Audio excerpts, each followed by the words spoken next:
Hello and thank you for joining us on this wintry Wednesday. I'm Jurnee Taylor. Now at noon, Arkansas is bracing for yet another round of winter weather.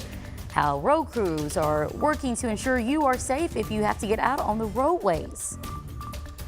A community honors Tyree Nichols. I'm Jared Hill in Memphis with the funeral service celebrating the life of a 29-year-old father who died after an encounter with Memphis police.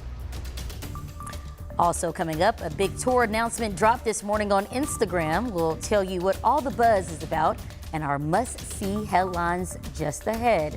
But also making headlines this morning, round 3 of this winter storm is coming. Nathan, we're still going at this point. Good afternoon. Tell us more.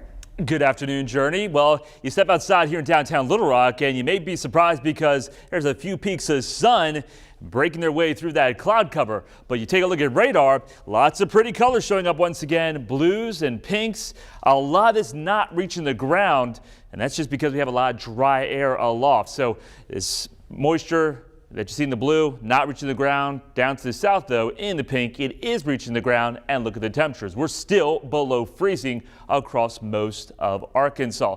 Take a look at the higher resolution tool with the ice identifier. Freezing rain still taking place. Star City, Dumas, Fordyce, Monticello, McGee, Hampton, and Camden.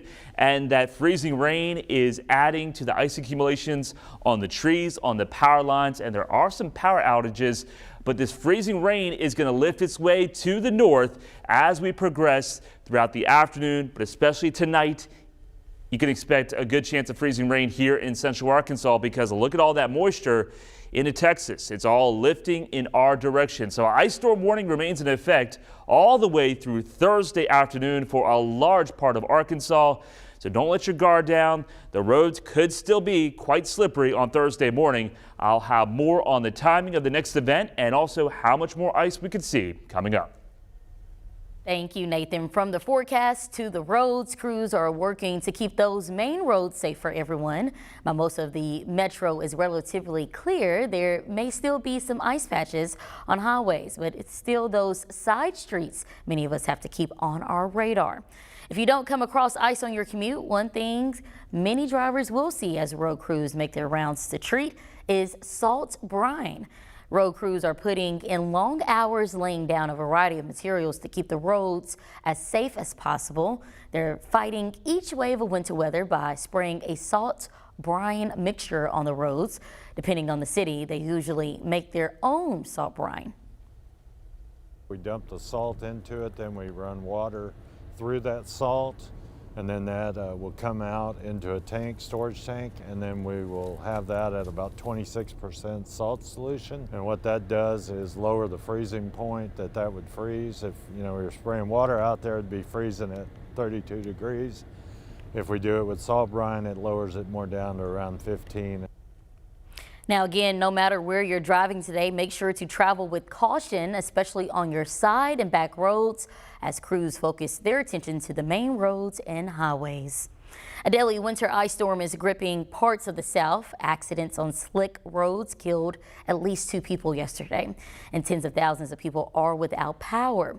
Texas got more snow than New York City has seen all winter. 38 million Americans from Texas to Virginia are under weather warnings and advisories this morning.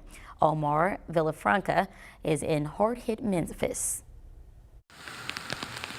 Here in Memphis, icy conditions led to a 12-car pileup on Tuesday. Police said 5 drivers were hospitalized, all with non-life-threatening injuries. People are just taking it for granted that they can just stop and you can't. These roads are slick. In St. Francis County, Arkansas, a similar scene. Ice sent 3 semi-trucks sliding off the road, slowing traffic on Interstate 40 to a crawl. It was so cold, even some of the Transportation Department's cameras froze over. There were hundreds of collisions across Texas as well, including a pileup in Austin that left 1 person dead early Tuesday morning. At Dallas-Fort Worth International Airport, the winter blast was a factor as more than 60% of flights were canceled, part of the nearly 2,000 cancellations nationwide. The cold forced Dallas resident Andrew Ventura to move some of his belongings into his truck, using it to keep warm and charge his phone after his apartment lost electricity. Power outages have been pretty bad around here. It started last night and then it lasted throughout the night until about 4 or 5 a.m. Power kicked back on and then went back off a few hours later. Despite thousands of outages across Texas, Governor Greg Abbott said there's not a threat to the state's power grid. Local outages are not a reason to say that there is a problem with the power grid. The power grid is functioning just fine as we speak. Dozens of school districts across the region are closed today because of the weather. In fact, Memphis is under an ice storm warning until at least tomorrow morning. Omar Villafranca, CBS News, Memphis, Tennessee. Now back here at home, Arkansas remains under a state of emergency. The declaration simply means added resources for the state as it deals with the impacts of the storm. Governor Sarah Huckabee Sanders declared the state of emergency yesterday. It will last for the next 30 days and is supposed to make it easier for any county with damage to request money.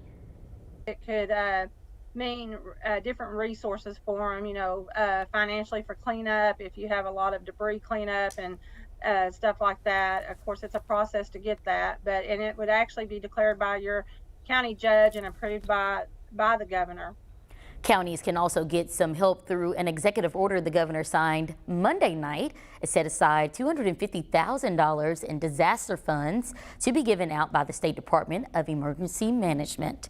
And whether you're out trying to call a wrecker or just planning out the rest of your day, you need to have your phone charged and ready.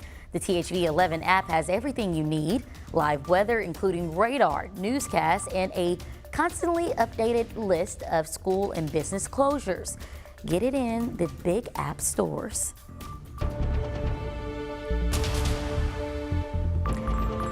We're going now to Memphis, where funeral services are being held today for Tyree Nichols, the 29-year-old Memphis man who died last month, 3 days after he was stopped by police and brutally beaten.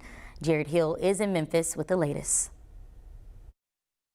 In the bitter cold, mourners made their way to Mississippi Boulevard Christian Church in Memphis to say a final goodbye to Tyree Nichols amid calls for police reform. We want that to be done right now. Duty to de-escalate, duty to intervene, duty to render aid, and a duty to be decent. You don't have to be trained to be a decent human being. Last night, family and friends of the 29-year-old dad who loved to skateboard said they're focused on celebrating his life even as they continue to fight for justice. My little brother didn't deserve none of this. Parts of the South, including here in Memphis, are covered under a sheet of ice, causing travel delays, which in turn delayed Nichols' funeral by a few hours. Vice President Kamala Harris was among those delayed. Nichols' funeral follows revelations that 4 of the 5 fired Memphis police officers facing murder charges for his death had been reprimanded or suspended in the past. Anyone with a suspension record like that should certainly not have been on the force, certainly not on an elite force. The Memphis Police Department says it will release more audio and video of the violent encounter after its investigation concludes in the coming weeks. Jared Hill, CBS News, Memphis. In addition to the 5 officers facing murder charges, 2 other officers have been relieved of duty pending investigation, and 3 fire department employees were fired for not following policies and protocols. Today's funeral will be held at 1 p.m. Now, if you would like to watch the funeral, we will have live coverage streaming on THV 11 Plus. You can download the app on your Fire Stick or Roku.